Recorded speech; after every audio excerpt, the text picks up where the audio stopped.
Very good. It's 1:30. Thank you, everybody, for joining us for the Liquor Control Board meeting for today. Tatiana may be joining us online, so we'll just wait to see if she is or not. But we do have a quorum, so we'll begin our meeting. We have a few items on the agenda. Number one is to approve the minutes of the August 20th, 2025 regular meeting.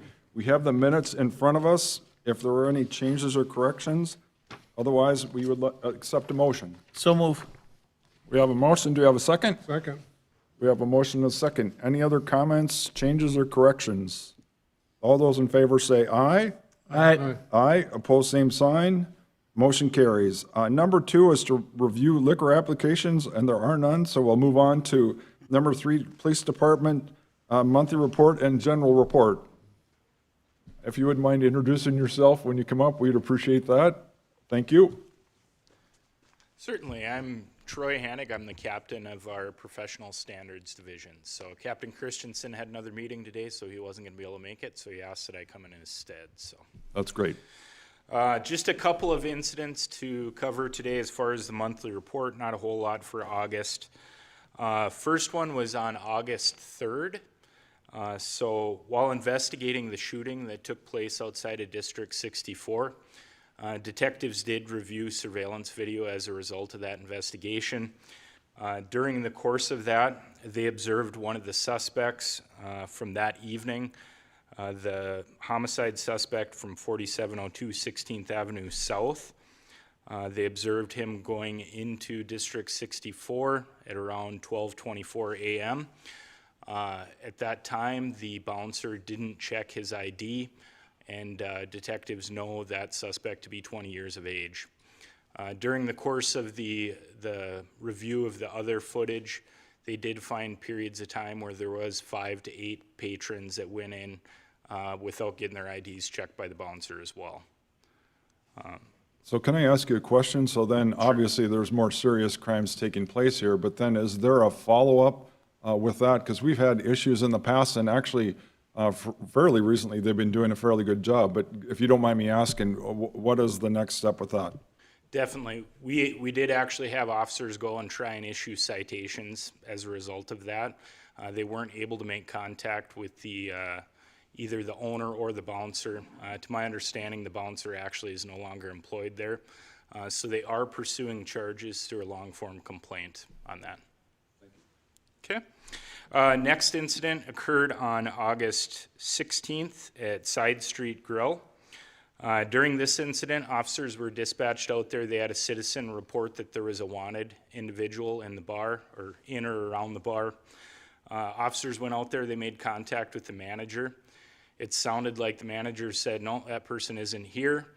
A short time later, they witnessed the manager kind of walking quickly towards a person in or around the bar, have a conversation with that person. Officers then made contact with that individual and determined it was the person they were looking for. So manager said he wasn't there, but clearly knew that person was there and appeared to have been warning them that the police were looking for him. Officers made contact with that individual and then placed him under arrest for the warrants. Any other comments or questions about that? Thank you very much. All right, thank you. Thank you for the report. Very good. And we'll move on to number 4, other items. And 4A is the to-go cocktails follow-up with Steve Sprague. Thank you, Commissioner. After our last couple of meetings with the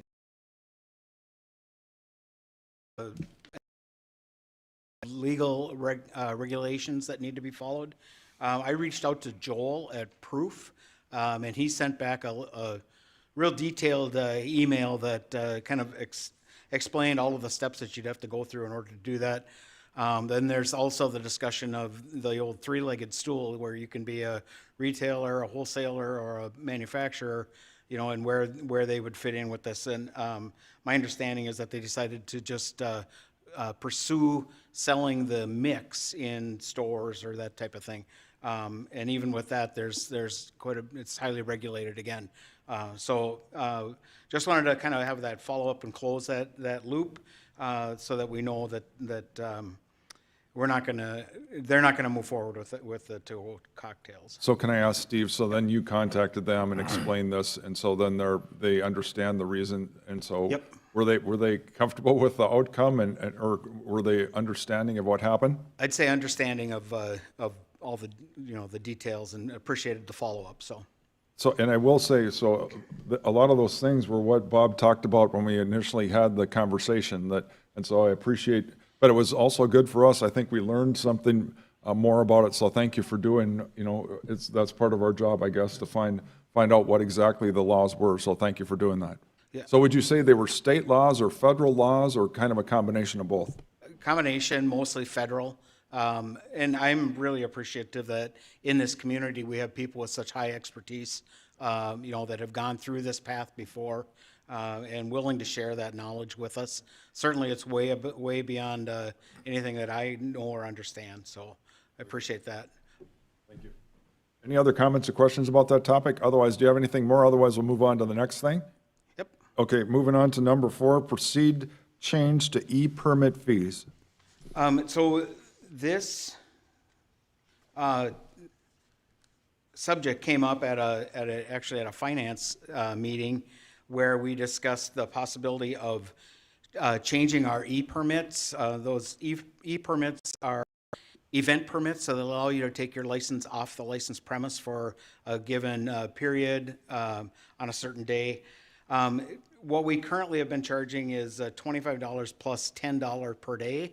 And we'd like to go to just a flat $25 for every day that you're using the permit. So if you have a 3-day permit, it would be $75, and most of the time what we see is that that's being passed through. If it's done for a wedding or something like that, I've seen invoices that say then Fargo fees and that type of thing. And so the majority of the time it's being passed through. There are times when a bar is going to want to go out into their parking lot for, to have a customer appreciation or something like that. Then the bar will have to absorb those fees. But, certainly in this day and age, $25 doesn't seem like it's outrageous. And that is the cap that the state allows us to charge on an e-permit, so. Can I ask you, Steve, I mean, this hasn't, the price of this hasn't changed. It's been this way for quite a long time. I don't even know how long, but. Well, I mean, at least 25 years. And so, and I guess my question is, if there's anybody from the industry that objects or wants to talk about it, you sure can. And it will also be coming to the city commission, so if you just found out about it today and it passes, you can still, if you object to it, you can talk at that time too, correct? That is correct. But to me, and I guess I'm interested in hearing the comments of everybody else, but to me, that's a reasonable amount, especially that, I mean, $25, that's about, the staff time that it takes to review it and all that kind of stuff. So any other comments? And when you talk about staff time too, those e-permits are routed to police and fire and health, and and so there are a number of people that are signing off on them. So yes. Very good. Otherwise, do you need us to take an action on that? Is there a motion saying? I wouldn't mind just a motion that says that you approve the change. I'll make the motion to approve the change. We have a motion. Do we have a second? I'll second. We have a motion and a second. Any other comments or questions? Is there anybody else in the group that wants to say anything? Otherwise, all those in favor say aye. Aye. Aye. Opposed, same sign. Motion carries. Okay, 4C, proposal for a local permit when using a state permit. Can you explain that, Steve? Yeah, so right now, if somebody like Bear Creek Winery or Triple E Winery or somebody, if Laughing Sun comes to town or something like that, and they're maybe Laughing Sun isn't they are a brewery. They want to go to the street fair or to the market on a Saturday or something like that. They can come in, and we don't know that they're even coming to Fargo. And so I contacted the state to see if there was a way that the state could put us on an email list that says, hey, we've issued this license, and the state said no.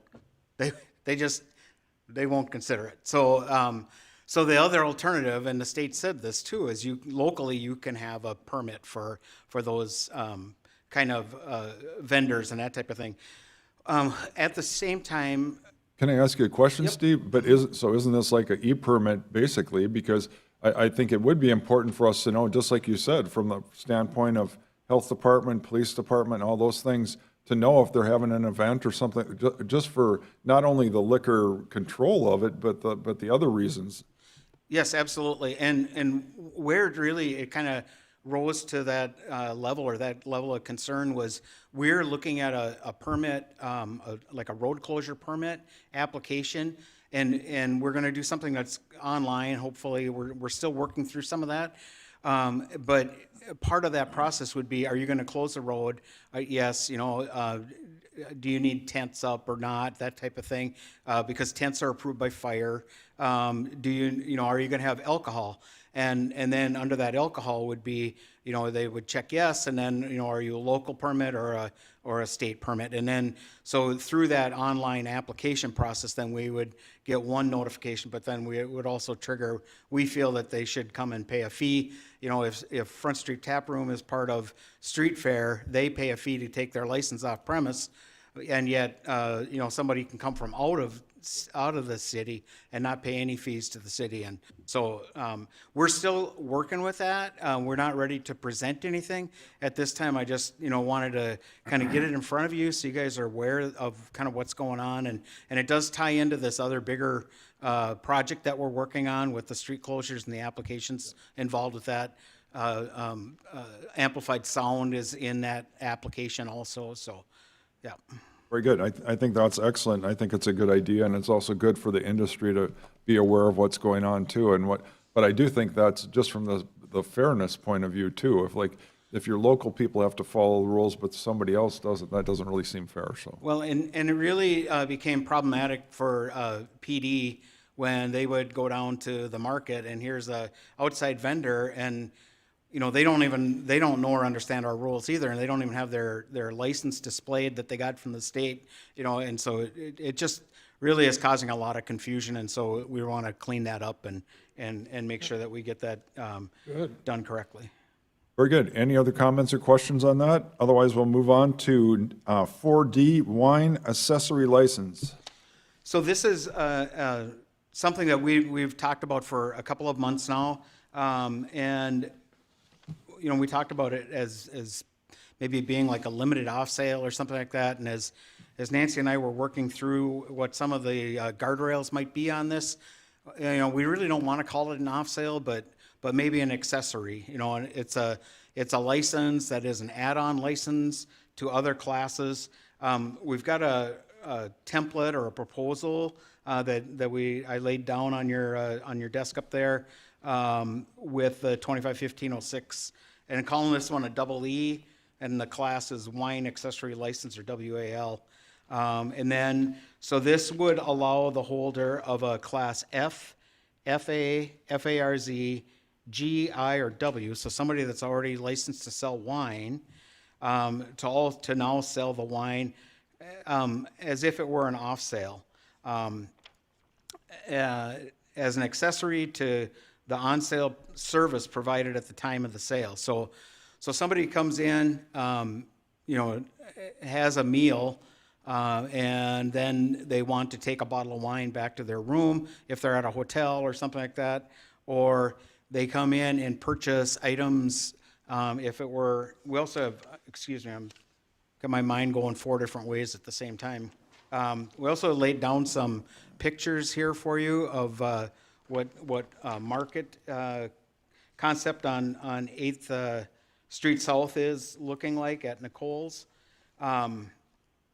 So somebody came into Nicole's and purchased items that they were going to take home and make their meal with, then they would be able to purchase a bottle of wine to go with that. I have a question for you, Steve. Yes, sir. So let's use Nicole's as an example. They have a liquor license though, correct? Correct. And do they have a wine license too? Well, this would be an add-on license that they would add on to their food license. And then the sales of the wine would be subject to the food percentages also, that they would have to continue to meet those percentages.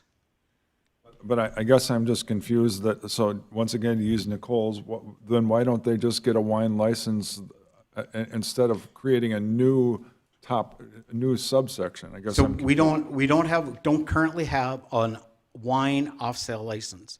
And so that's what we're trying to create is a method for these business owners that are creative and they're investing in our community to have a way to generate a little bit in additional sales. And so if you see some of the limitations on there, we're limiting it to no more than 2 bottles of wine per customer.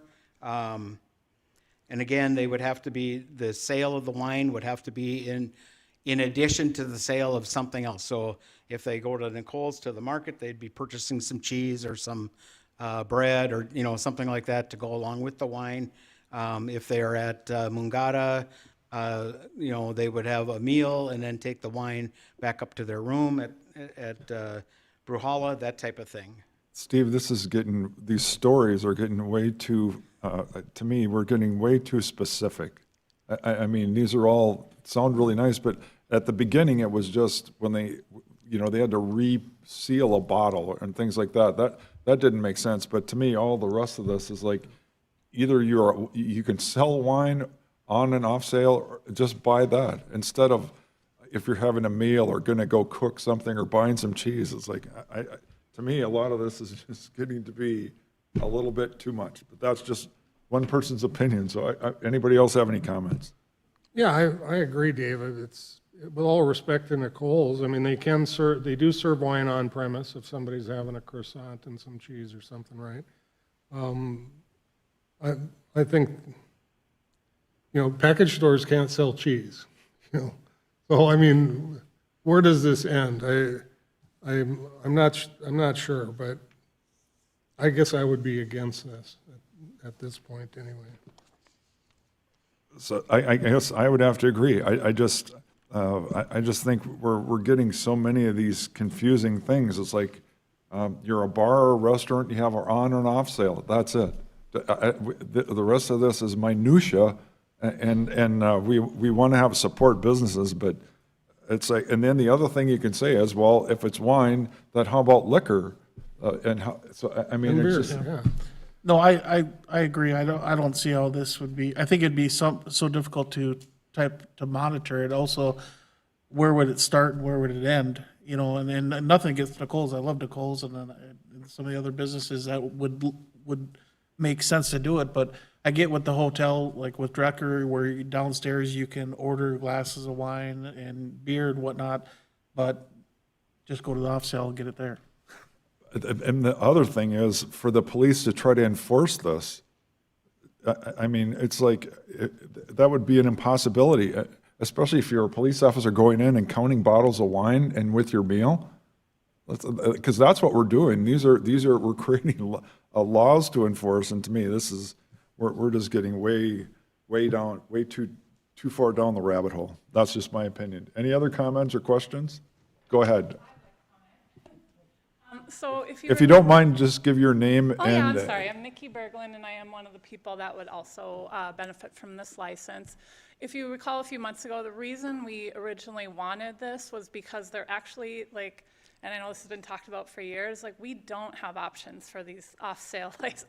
I mean, the city of Fargo has made it really, really difficult, as we all know, to do the things we want to do, and it sometimes feels like, unless you're part of the Old Boys Club, which my dad is as well, it just feels like it's really prohibitive for those of us who want to try something different and maybe, add to our business. The only reason why I started it is because we already do this. We just open the bottle and then they have to bring it home with them. And it's just, we're doing the same thing. It's just talk about having to get the cops involved. I mean, now you have an open container in your car. It just is really kind of a silly thing. So the reason we added the food percentage is that is how it's regulated. I mean, I wouldn't want to do too many bottles of wine because then I wouldn't hit my food percentage. Same with Nicole.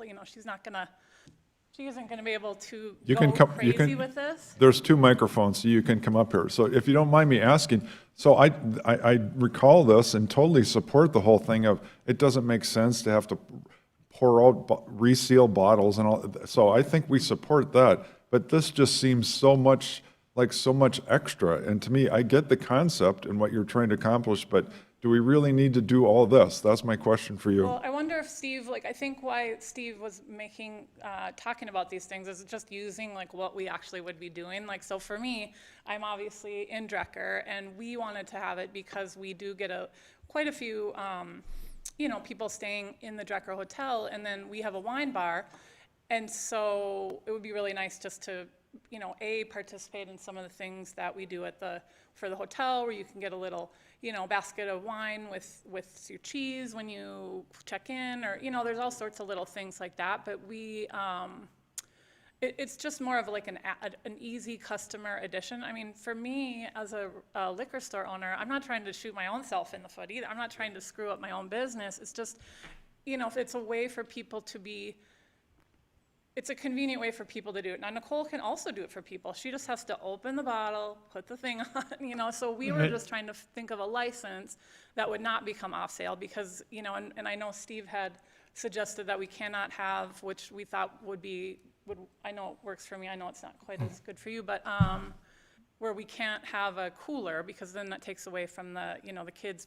So there's no sort of like retail section. It's just purely like, I would assume Nicole would have a list, and then if somebody wants to get a bottle of wine to go with then they can have that bottle. Again, she still has to be regulated by the city of Fargo. I mean, we have to supply our numbers every year to make sure that we're at our 50%, you know, so it's not like, So can I ask you a favor? Would you mind meeting with me and Steve and you two, if we could have a meeting, and then, but this just seems so complicated, and I think if we could simplify it and Yeah. still make it be. I agree, I would love it, you know, and I think, Okay. as we all know, there's been these gripes over the years, and I'm gonna say it again, it's part of the thing is, Right. you know, people say, oh, why did all these cool bars go to Moorhead? Well, it's because our liquor license are so cost prohibitive. I mean, they just really are. I mean, I'm a perfect example with Nova. It's like, I had I could either do a $3,000 liquor license Yep. or $100,000. There's no middle ground, and so us small guys, Nicole can't even afford a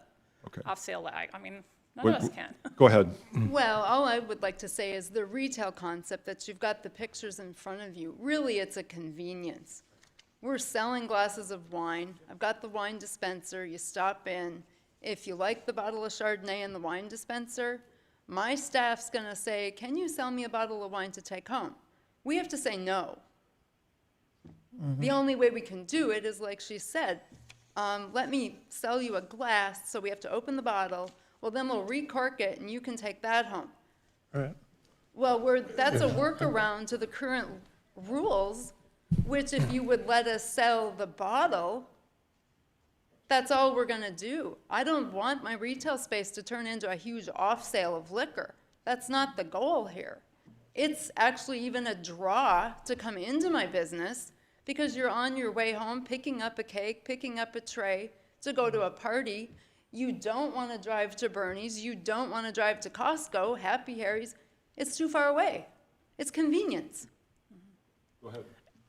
Yeah, It's a Nikki, simple- I think you had a good idea, you know, should we look at, you know, some other levels of licenses in between? You know, the one thing that I would, you know, ask for your further explanation, but I kind of disagree with, when you talk about, well, what we do now if they want to take a bottle of wine home is we have to open it and recork it. And that shows how some of these extra rules are being abused, because to me, that's not in the spirit of why that law was passed. The story that was told in those days was, well, what about the couple that goes in on their anniversary and orders a $100 bottle of wine, and they're my age, old, and they can't drink it all, and, you know, what are they gonna do with it? Well, let's let them recork it and, you know, put a tag on it and send it home with them. Not to beat the system by opening a bottle of wine, or like Nicole just said, we'll pour you one glass, recork it, and then you can take it home. That's not what I want to hear. I don't think that's right. That's finding ways, that's finding ways around the regulations that have been passed. So I'm disappointed if that's what you guys do. Well, I don't think anybody in this, like, I think you could probably say, like, I'm not saying it's an intent, for me, we do it, let's say we're at Luna. I mean, we have customers all the time that do exactly what you're talking about. There's not too many people that are ordering a bottle and then, you know, drinking a glass and then taking it with them. But technically, you know, I'll use our wine bar at Bruhala, there's many times that we will, I mean, we always make, we don't ever say, open the bottle and close it up again. I mean, we do follow every last rule to that, and you're right, there is a little bit of a workaround. I mean, our staff is very well-versed, they don't mess around with it, they make sure that there is at least a glass poured, they cork it back up, they put the staple on, they attach a receipt. I mean, we're doing whatever we can within the law, because the fact is that our Fargo City, like, we just don't have a lot of options. So that's why we're asking to not do that, because we do want to be within the law. I mean, that's honestly what it is. It's a pain in the butt. Nobody wants to do it. Well, I mean, it is, it's customer service, I understand that, you guys excel in that, et cetera, but, you know, a lot of these laws, yes, they go back many years, and there's different reasons for doing it, but the separation of on and off sale was done for very, you know, specific reasons, and when we blur the lines, you know, Nicole has a great business plan, and, you know, this is what we want to do, et cetera, but you could start sending out emails, I'm having a big wine sale, and you can say, oh, no, we'd never do that, we'd never do that. But Well, she somebody couldn't else, within her license, so- well, but somebody else with this type of license can do that. I mean, they can easily break the rules and have people coming and taking out, you know, bags of wine. And even with the limitations, I mean, I think Steve's gone to a lot of effort to create this, but I do think it's just, you know, I appreciate you guys as entrepreneurs, you're finding ways to expand your business, but it just seems like it's unfair to those that are paying hundreds of thousands of dollars for bottle shop licenses, because you're going into competition with them. But that's what it all comes down to, and that's, I mean, I'm just gonna say this, and I know you're not gonna, this is gonna be a little contentious, but, you know, I've known you since I was young, Bob, and the reality is this is like it only works for like the people that can afford. I mean, if you go to West Fargo, you don't have to pay $100,000 for a license. You go to Moorhead, you do not have to pay that. Yes, I understand that people want to be compensated for that, but that is not the way the world works now. I mean, we're trying to be a city that is inclusive and wants all these people to come to town, and then we have a very small group that owns a very large portion of our liquor licenses, including my own father, and I think it's just really unfair that other people can't come and do entrepreneurial things. I'm not even talking about myself. I mean, So there's- tomorrow, so now we're getting in a conversation about a whole I lot of agree. other things, so let's, agree. let's try I to. would but appreciate, here- Dave, But here's what if we're we gonna could all do. talk, you know? Please don't interrupt me. So what we're gonna do now is we'll meet together, Steve, you and I, at some point, if that's okay with you, and we'll try to get something that works a little bit better, because this is, to me, too confusing. Go ahead. Yeah, I just have one question, and I love both your businesses, by the way. So my wife and kids, that's our treat to go to your restaurants and get your snacks and stuff. But I guess the question I kind of have on a license like this is, what other different locations around what would stop, like for Mother's Day, we actually went out and got the bottle of champagne where they did the same thing, where they put the receipt on there. We got that to go. What about not the Granary, with Granite City? So would something like that, Granite City, be able to do the same thing to sell like Yeah, X amount? So you'd have all these other different businesses that could take 5 different SKUs of wine? Is that what, it wouldn't be just limited to these 2 businesses, correct? So we were proposing that it would be an add-on to somebody that had a license that allowed them to sell wine retail. So F, FA, FARZ, G, I, or W. So how many, I don't know. I don't wanna Granite put you- City has an FA. So they would, so basically, that's where I guess, nothing against your business, whatever, but you're saying that it wouldn't be just limited to your business, it could be, we could be creating a whole different entity, is what I'm saying. If you have every single business out there that is now starting to do Right. off-sell. Would So- Applebee's Yeah, do Apple, this, you know? I yeah, mean, so, sell bottles of wine out. I don't think it's Steve, this, Didn't this originally start off with the catering people? Now it's kind of morphed into this? There were 2 avenues, and the catering side, we're still working on, trying to figure out a way to do that. But we're thinking that since that was primarily through the e-permit, that we would try to find something along those lines through the e-permit. This concept was also presented at the same time. And so we had two different spokes to the wheel here.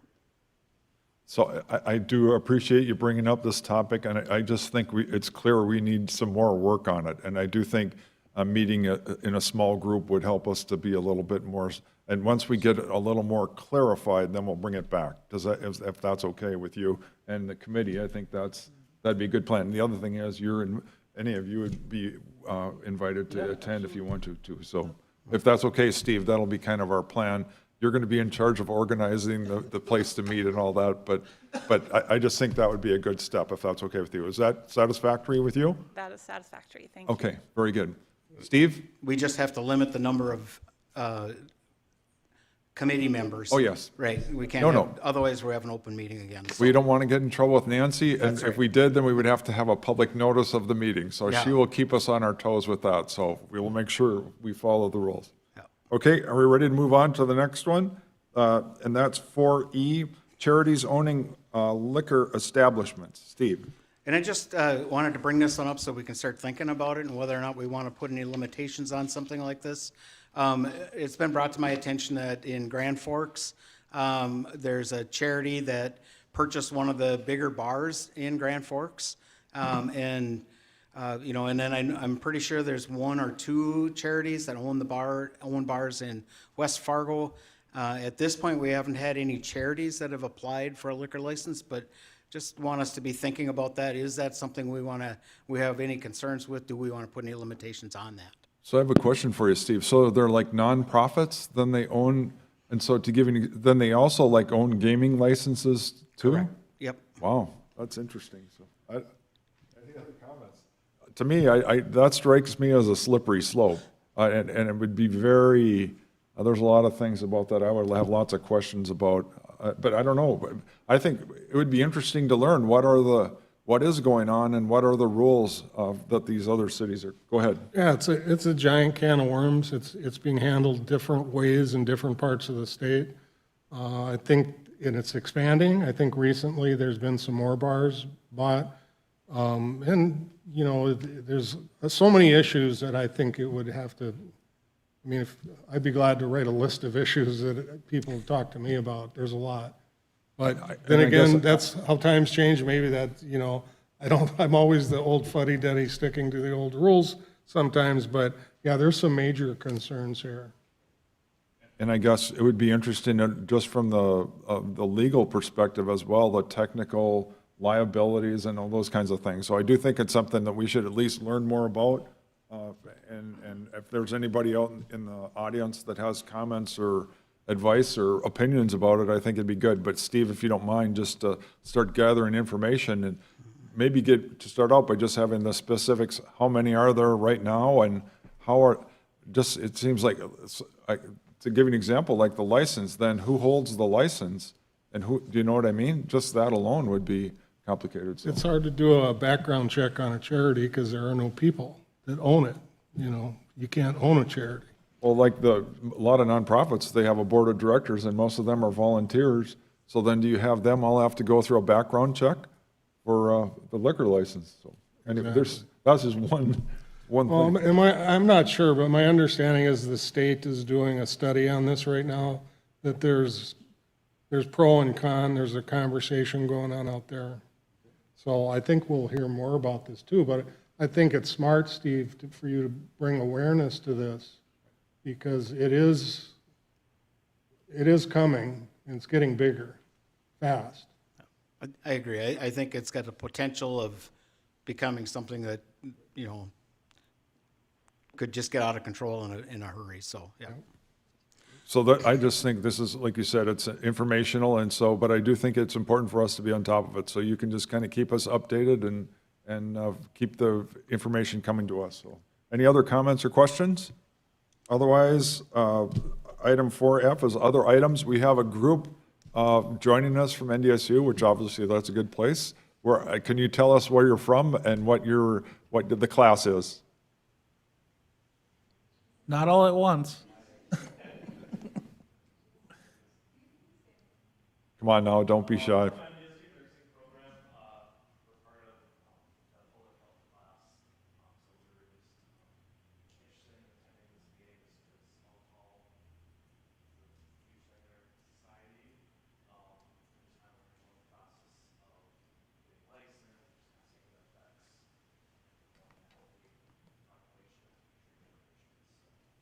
Very good. Thank you very much. Thanks for being here. Yay, And- nurses. Yeah, thanks for joining us, and I'm going to have you tell your quick story. So a few of the businesses are using the ID reader, so tell us your story if you don't mind. Yeah, so Friday before Labor Day, about early afternoon, I was at one of our local off sales getting some root beer and some bubble gum. And I was chatting with the owner, and a nice young lady came in, very professionally dressed, and went to buy 3 bottles of spirits. Cashier said, "Can I see your ID?" Without hesitation, she reached into her purse and handed the ID over. Cashier put it into the forensic scanner, turned around and said, "I'm sorry, but your ID is not valid." And of course, she said, "Yes, it is. That's my correct ID." The cashier very simply took the forensic scanner, turned it, which has a very big LCD screen that has a big circle with a line through it. And he said it does not qualify for this reason, this reason, this reason. This ID has never been issued by the state of North Dakota. She immediately turned around and walked out the door. So it was very easy for that cashier to explain to that person that was underage that this ID was not valid just by turning that monitor over. So it was pretty crazy just to see it at that time in the afternoon. Also just to happen to be there, but they work, and from visiting, I asked them if I could share that story, but they said, yeah, it's a lot easier for the employee instead of going to that back and forth. It's very easy for that employee just to say, here's the reason. It doesn't give much argument. So they're out there if anyone wants to use them. And I just want to add that they're free. We have several in inventory, and we have lots of them, lots of people using them. They're very successful, and so I would encourage you, if you're thinking about, even just to try it out and see how you like it, I would encourage you, because they work, and it, just like you said, it's just another tool. It's not the only thing. You still need good employees that can recognize them, but it's just another tool to help you. And it's like an insurance policy for your business. So I would encourage you. So, all right, that's the end of the sermon for today. So it's 2:08. So thank everybody for joining us, and we are adjourned. Have a good afternoon.